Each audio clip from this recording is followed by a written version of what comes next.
السلام علیکم ورحمۃ اللہ وبرکاتہ۔ اعوذ باللہ من الشیطان الرجیم، بسم اللہ الرحمن الرحیم۔ قالوا انما انت من المسحرین وما أنت إلا بشر مثلنا وإن نظنك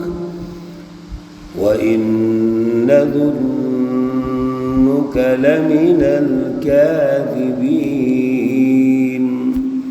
صدق الله العلي العظيم۔ اللهم صل على سيدنا ومولانا محمد النبي الأمي وعلى آله وأصحابه وبارك وسلم عليه۔ معزز سامعین و سامعات، سورۃ الشعراء پارہ نمبر 19 آیات مقدسہ نمبر 185 تا 191 ہیں۔ اللہ رب العزت ان آیات کا فہم اور شعور عطا فرمائیں اور عمل کی توفیق اور صلاحیت عطا فرمائیں۔ گزشتہ درس میں عرض کیا گیا تھا حضرت شعیب علیہ السلام کو اصحاب الایکہ اور اصحاب مدین کی طرف اللہ رب العزت نے مبعوث فرمایا۔ حضرت شعیب علیہ السلام نے سچی فکر، سچے فلسفہ توحید کی دعوت دی، اور ان کی جو فرسودہ فکر تھی اس فکر کا تجزیہ پیش کیا، دلائل دیے، اور پھر اس کے ساتھ ساتھ جو انہوں نے سماجی نظام بنایا ہوا تھا، جس کی بنیاد انسانی حقوق، جس کی بنیاد انسانی روابط کا نظام ہے، اس پر انہوں نے ایک مافیا بنا کر حکمرانوں کا، قوم کو ساتھ ملا کے انہوں نے ظالمانہ نظام قائم کیا ہوا تھا۔ تمام تر سماجی ڈھانچہ جو تشکیل دیا تھا وہ کم تولنا، کم ماپنا اور زمین میں فساد کرنا، لوگوں کے حقوق سلب کرنا، یہ ان کا ایک رویہ تھا، عادت تھی، ان کی روایات تھی۔ حضرت شعیب علیہ السلام نے جب دعوت دی، ایک فکری دعوت، دوسرا سماجی تشکیل کی دعوت، تو یہ شیطانی لوگ مقابلے میں آ گئے، اور آپ مسلسل یہ سن رہے ہیں، یہ انبیاء کی وہ سچی تاریخ ہے جس کے تناظر میں ہم وہ بنیادی اصول و ضوابط طے کر سکتے ہیں کہ دعوت میں انبیاء کا طریقہ کار کیا تھا، اسلوب دعوت کیا تھا، قواعد و ضوابط کیا تھے، اور مخالفین، معاندین، کفار، مشرکین، ظالموں کا جو طرز عمل تھا، اس کے جو اصول و ضوابط ہیں، ان کے جو رویے ہیں، ان کے جو دلائل ہیں، وہ کیا تھے؟ میرے عزیزو، اس سچی تاریخ کی روشنی میں ہم آج کے دور کا جائزہ لے سکتے ہیں، آنے والے دور کی پلاننگ کر سکتے ہیں۔ ہم اس تاریخ سے جڑے ہوئے ہیں۔ افسوس یہ ہے کہ آج ہماری قوم کو اس کا تعارف نہیں، اور اگر تعارف ہے تو محض ایک فلسفے کی حد تک ہے، اس کی عملی شکلیں کیا ہوں گی وہ قوم میں موجود نہیں۔ حضرت شعیب علیہ السلام کی اس قوم کی طرف جب ہم نظر دوڑاتے ہیں، اور دیگر اقوام کی طرف بھی نظر دوڑاتے ہیں، تو انبیاء پر وہ ہنستے ہیں، ان کا مذاق اڑاتے ہیں۔ آج بھی ایسی بات نہیں ہے۔ آج ملک میں کفر اور شرک کا جو نظام چلا آ رہا ہے، جب اس کے خاتمے کی بات ہوتی ہے، اس ظالمانہ نظام کے خاتمے کی بات ہوتی ہے تو اکثر طبقہ مایوس نظر آتا ہے۔ محروم المعیشت ہونے کے باوجود، غلامی کی زندگی بسر کرنے کے باوجود، ظالمانہ ظلم کو برداشت کرنے کے باوجود جب ان سے کہیں گے اٹھو اپنے حقوق کے لیے تو وہ مایوس نظر آئے گا، کمپرومائز طریقے سے نظر آئے گا۔ خصوصاً بڑے بڑے جو اسکالرز پڑھے لکھے وہ تو کمپرومائز کر کے چلتے ہیں، وہ تو کہتے ہیں کہ دنیا میں ایسے ہی ہوتا ہے۔ اور بھائی دنیا میں ایسے نہیں ہوتا، دنیا میں وہ ہوتا ہے جو انبیاء نے کیا ہے۔ یہ آج شعیب علیہ السلام کا واقعہ سنو، اور رسول اللہ صلی اللہ علیہ وسلم نے کیا ہے۔ دنیا میں عروج اور انقلابات جد و جہد سے آئے ہیں اور ان کے ثمرات ہزاروں سال دنیا میں قائم رہے ہیں۔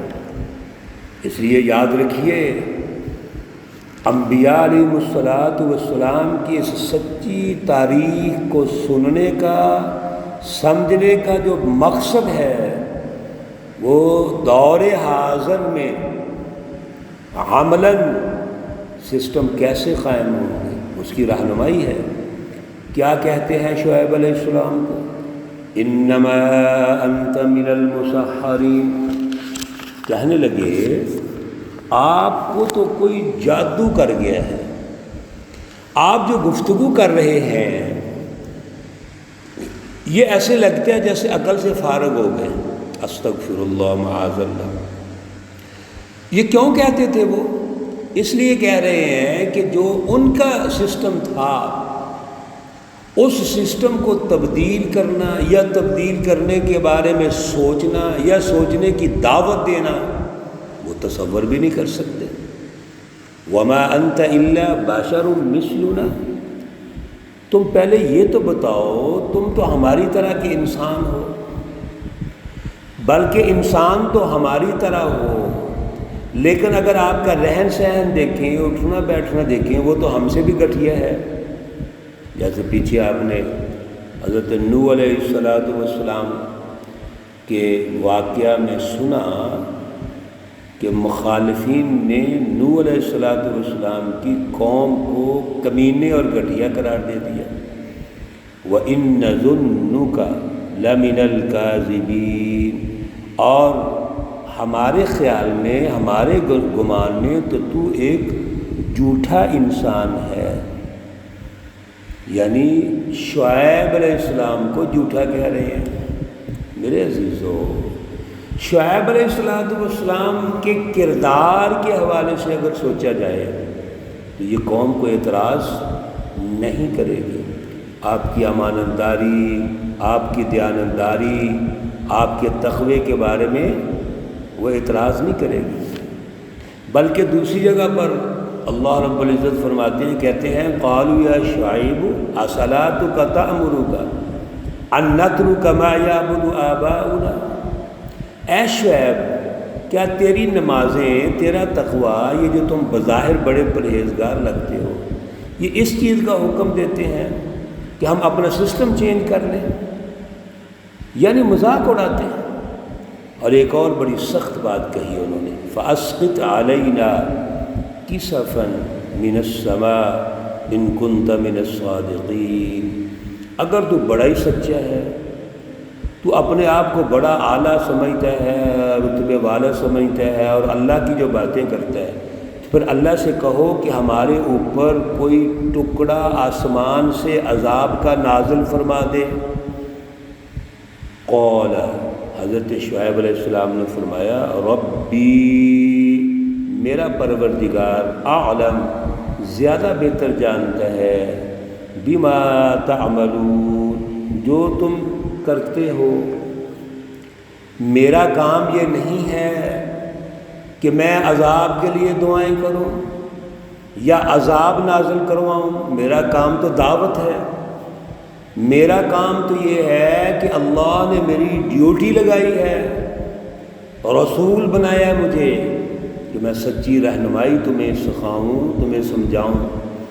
اور یہ کہ عذاب نازل ہو جائے، ابھی نازل ہو جائے یا بعد میں نازل ہو، وہ تو احکم الحاکمین کی مرضی ہے، وہ اللہ کی مرضی ہے، میں تو اس میں مداخلت نہیں کر سکتا۔ فَكَذَّبُوهُ، انہوں نے حضرت شعیب علیہ السلام کو جھٹلایا، فَأَخَذَهُمْ، پس پکڑا ان کو، عذاب یوم الذلہ، عذاب نے جو اس دن سائبان والا عذاب تھا، اِنَّهُ كَانَ عذاب یوم عظیم، اور بے شک یہ عذاب بہت بڑا عذاب تھا۔ اللہ رب العزت نے اور مقامات پر بھی اس کی شکلیں ارشاد فرمائی ہیں کہ وہاں پر رجفہ آ گیا، زلزلہ، صیحہ، چیخ آئی، اور اس کی شکل یہ تھی کہ سائبان کی طرح ابر آیا، بادل آئے، اس میں سے آگ برسی۔ یہ کہہ رہے تھے نا جی آسمان سے کوئی عذاب نازل فرما، تو اللہ رب العزت نے آسمان سے ایک بادل کی شکل میں جس میں آگ ہے وہ ان کے سروں پر آیا، اس میں سے آگ برسی، نیچے سے زمین کو زلزلہ آ گیا اور سخت ہولناک آواز آئی، تینوں چیزیں آ گئیں، اوپر سے بادل اور ان میں آگ، پھر زلزلہ، رجفہ، اور پھر صیحہ، اس طرح کی چیخ آئی، سخت آواز آئی، اور پوری قوم تباہ و برباد ہو گئی۔ میرے عزیزو، یہ اللہ کا عذاب، اور اس کے پہلے جتنے ہم نے اللہ کے عذاب سنے ہیں، اس کے پیچھے قوم کی ہٹ درمی ہے، ظالمانہ سسٹم ہے، یا ایک مافیا ہے جس نے ظالمانہ نظام قائم کیا ہوا ہے، اور قوم اس کی تائید میں کمپرومائز سے چلتی ہے۔ یاد رکھیے، ظلم سہنے سے بھی ظالم کی مدد ہوتی ہے۔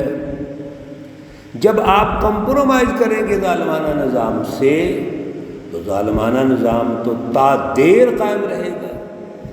وہ ظلم قائم کرنے والی طاقتیں، شیطانی جماعتیں جب انسانوں کے حقوق سلب کرتی ہیں، وہ تو اپنا حق سمجھنا شروع کر دیتی ہیں، دو نمبریاں اپنا حق سمجھتی ہیں، اور زمین میں فساد کرنا، کم تولنا، کم ماپنا، اس کو وہ کاروبار زندگی سمجھتی ہیں۔ اس لیے یاد رکھو، یہ منڈیوں کا نظام، بازار کا نظام جتنا بھی ہے، انسانیت کے ساتھ وابستہ ہے اور دین کا حصہ ہے۔ آپ دیکھیے، اللہ نے اپنے نبیوں کو بھیجا اس کی اصلاح کے لیے، ظالمانہ سسٹموں کے ختم کرنے کے لیے، تو سب سے بڑا دین تو یہ ہے۔